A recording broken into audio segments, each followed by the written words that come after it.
In the previous video, we discussed the physiological and psychological characteristics of 6-year-olds.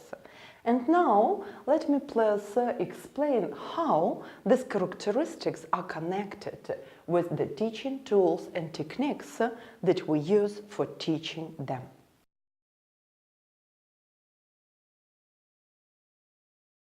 First of all, it is important to remember that we need to use images.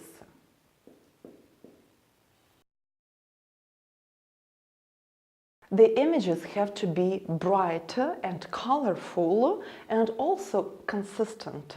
Children need to see the same images for at least a certain period of time until they remember the word.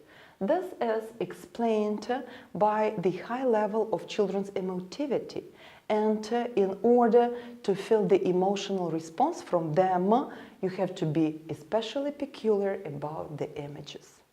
Next, after you have chosen the images, you can go to the use of pictograms.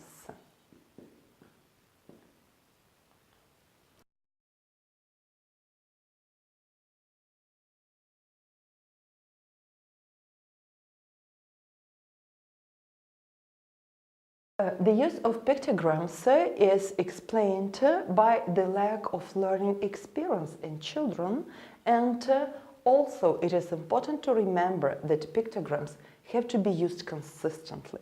I mean that in class we use the same pictograms for all stages of learning, and that is how we group the sentence, and that is how we explain and let children understand how the sentence is built.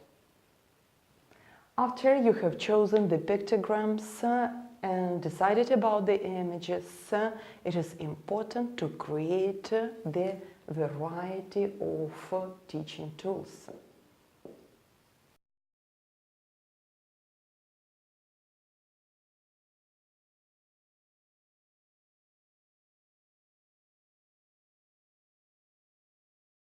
In class, we use a lot of teaching tools, like any tool you can imagine. We have textbooks, which is a course book as well.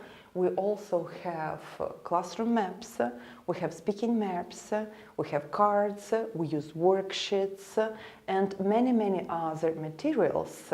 It is explained by the low level of concentration. So during one class, you will probably need different materials to concentrate your students on what you want to tell them.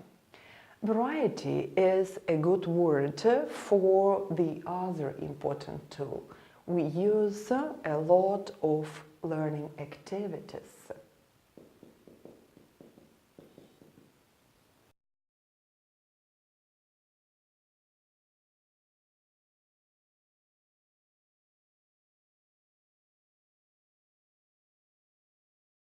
Learning activities are really various. We use chanting, we write a lot, we copy, we color, we also point and mime.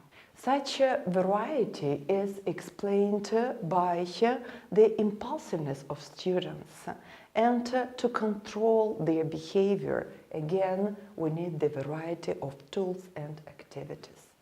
Every teacher usually has a question about teaching grammar, and we are not an exception.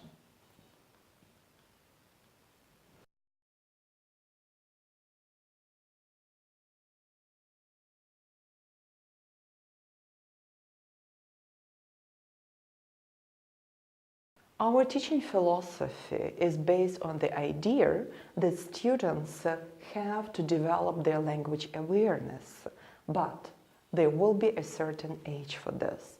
And at the age of 6, grammar is taught implicitly. We do not concentrate on grammatical rules, but we do concentrate on the language accuracy.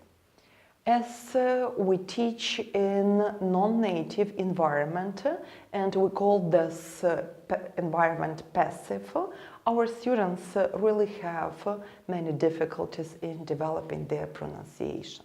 For this, we use good videos.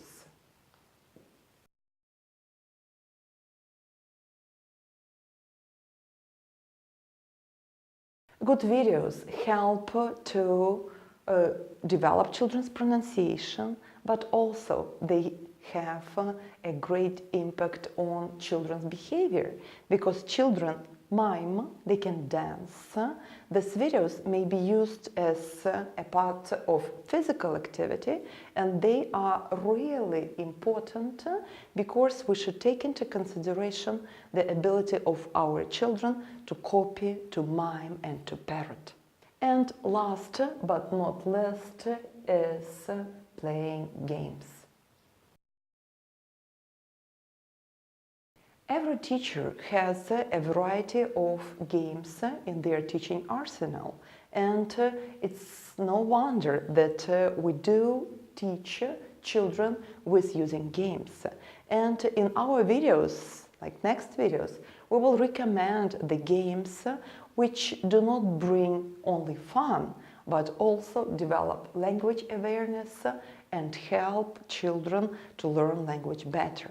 In this lecture, we overviewed the teaching tools and techniques that should be used with teaching 6-year-olds. They include colorful images, pictograms which are consistently used, the variety of activities, grammar is told implicitly, and we use the videos to develop language accuracy because students parrot and mime really well. And games is one of the most important activities in the language classroom.